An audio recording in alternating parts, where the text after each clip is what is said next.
Сәлем достар, денсаулықтарың жақсы ма? Менің каналымдағы видеоларды көріп жүрсіңдер ме? Бүгін өте маңызды тақырыптардың бірін қозғайтын боламыз. Ол өте пайдалы, өте керек. Қазір бастамасаңыз, бүгін бастаңыз, өйткені барлық әлеуметтік желілер, Twitter, ВКонтакте, Facebook, Instagram, TikTok, тағы да басқа бүкіл әлеуметтік желілерді барлығына егер подписчик жинағыларыңыз келсе, өзіңіз дамығыңыз келсе, ол әрине YouTube. Мені көріп отырсыздар, мен арқылы көп нәрсені үйреніп отырсыздар, дәл солай сіздер де жасай аласыздар. Ол үшін әрине біз YouTube канал қалай ашамыз? 2021 жылы қазіргі соңғы обновление бойынша мен сіздерге кішігірім түсіндіріп кетем. Жақынырақ орналасаңыздар, менің каналымды алғаш көріп отқан көрермендер болса, міндетті түрде астындағы подписаться батырмасын басуды ұмытпаңыздар. Ендеше кеттік. Ең бірінші, сіздерде барлықтарыңызда Google аккаунт бар деп ойлаймын. Жоқ болса, интернетте көп. Как создать Google аккаунт десеңіздер, мәлімет өте көп. Алдағы уақытта ол туралы да түсіретін боламыз. Егер комментке сізге керек болатын болса, сол Google аккаунтқа кіресіздер. Мен де міне өзімнің аккаунтыма кіріп отырмын. Осылай Google аккаунтқа кіресіздер.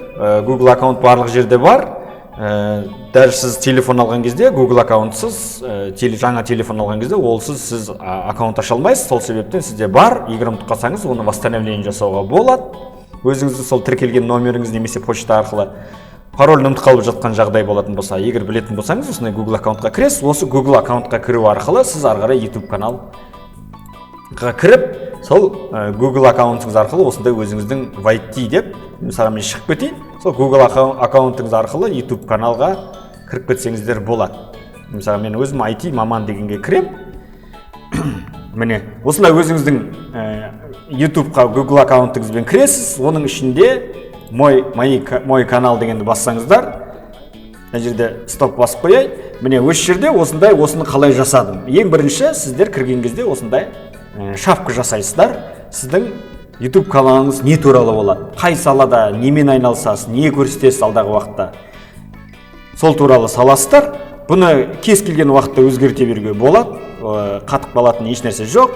Бұл жерде әзірге немен бастайсыз, сол туралы хотя бы кішігірім пайнтта болса да жасап бір нәрсе, сол өзінің белгіленген жаңа шарты бойынша сол суретті осы жерге шапка есебінде салып қойғандарыңыз өте маңызды. Ол өте керек, өйткені подписчик жинағыларыңыз келсе алғашқы кезде міндетті түрде шапка не туралы. Мысалға мен бұл жерде IT маман болғаннан кейін кәсіби деңгейде мен осы жерде қазір немен айналысып жүрмін. Бұл жерде енді барлығын толтырып үлгерген жоқпын, бірақ өзімнің жақсы көретін, жақсы білетін нәрселерін осы жерге салдым.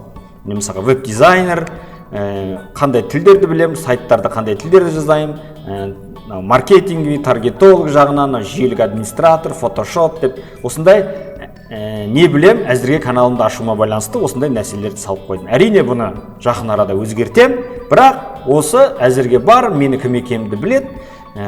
Сосын тақырыпшаларыңыз, каналдың атын сіз немен айналысасыз.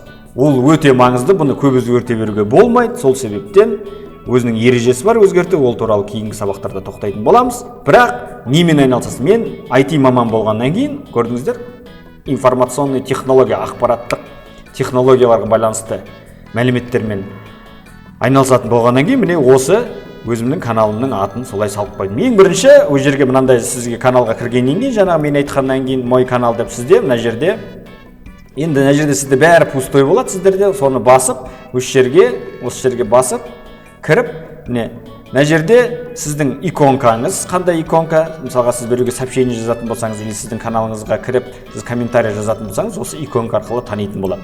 Сол арқылы бренд қалыптастырасыздар. Сізді бәрі осы иконка арқылы танитын болса, сізге подписация ету мүмкіндігі жоғары болады. Одан кейін иконканың мына жерде размері тұр, 4 мегабайттан аспау керек, PNG или GIF форматында болғаны дұрыс дейді. Сосын не менее 98 пикселінде размерінде сақтап алғаныңыз дұрыс. Одан үлкен болатын болса, көресіздер, дұрыс әдемі болмай қалады. Осы туралы алдағы уақытта тоже видео түсіретін боламыз, жеке сабақ.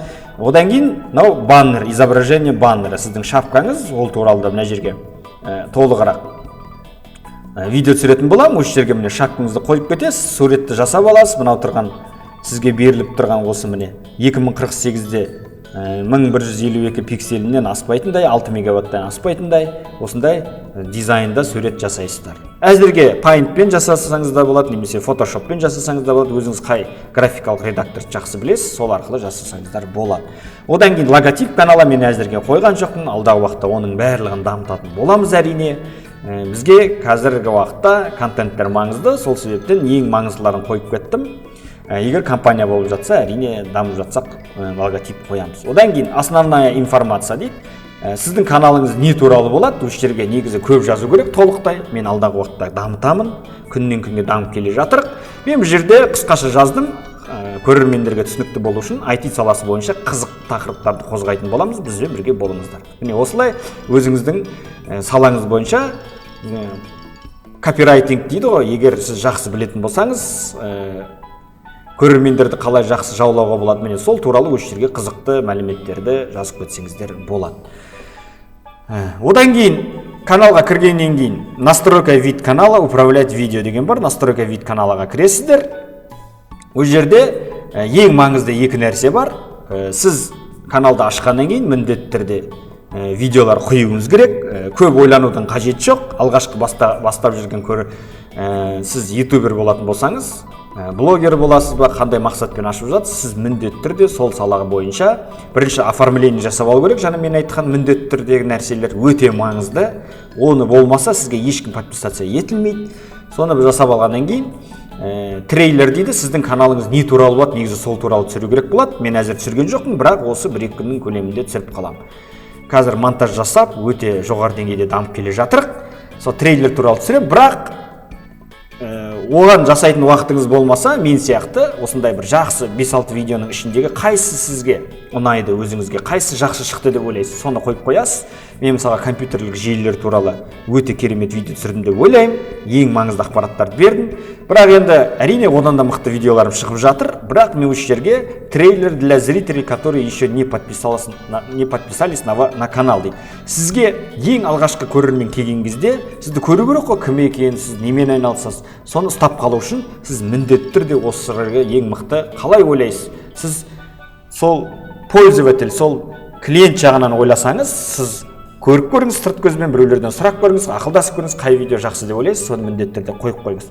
Соны ұнап жатса, сізге міндетті түрде подписаться ететін болады. Одан кейін сізге уже тіркеліп қойған подписаться, сіздің каналыңызда әрқашан оралған кезде не көру керек? Міне, рекомендованное видео для подписчиков. Уже сізге тіркелген подписчиктерге, мысалға, сізде видео көп болатын болса, мысалға, сізде 20 видео бар деп ойлайық, сізде бірінші видеода ол адам тіркелді, сол адамды қайтадан сіздің каналыңызды қызықтыру үшін, ұмыт кетпеу үшін, сіз осы жерде рекомендованный видеоны ауыстырып тұруыңызға болады. Егер сізде мықты видеолар шығып тұрса, мысалы алғашқы бірінші қойған видеодан 10-шы қойған видеоңыз күштірек болса, соны қойып қойсаңыз, сізге соған дейін алдында тіркелген подписчиктер сіздің видеоларыңызды қарап, қызығып, одан әрі біреулермен бөлісу мүмкін.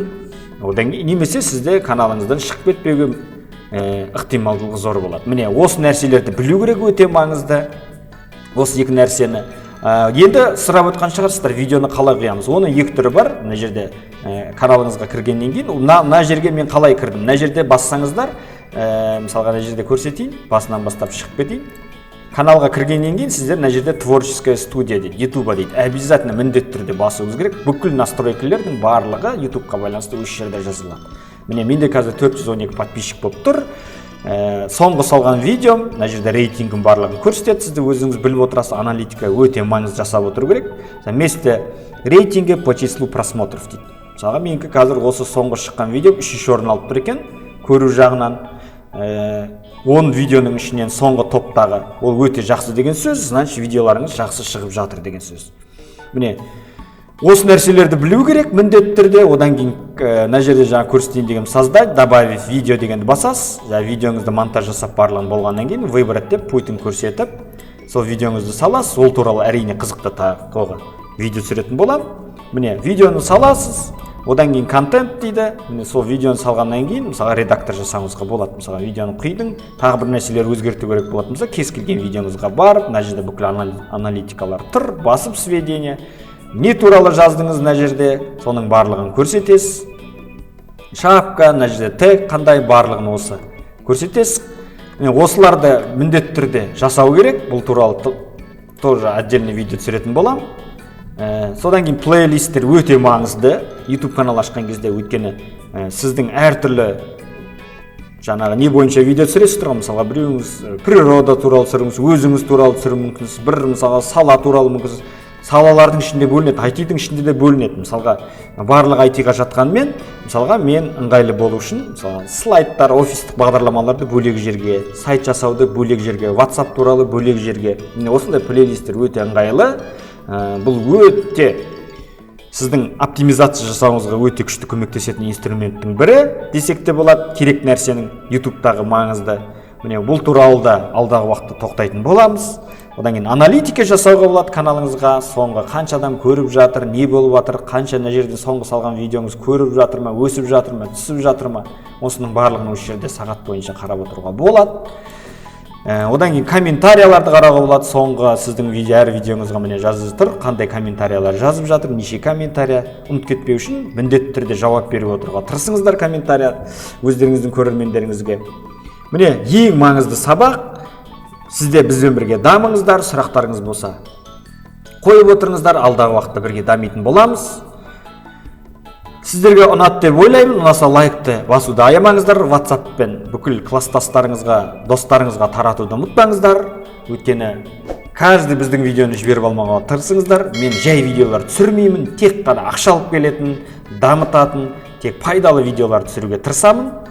Бізбен бірге болғаныңыздарға рахмет. Каналға тіркелуді ұмытпаңыздар. Келесі сабақта кездескенше сау саламатта болыңыздар.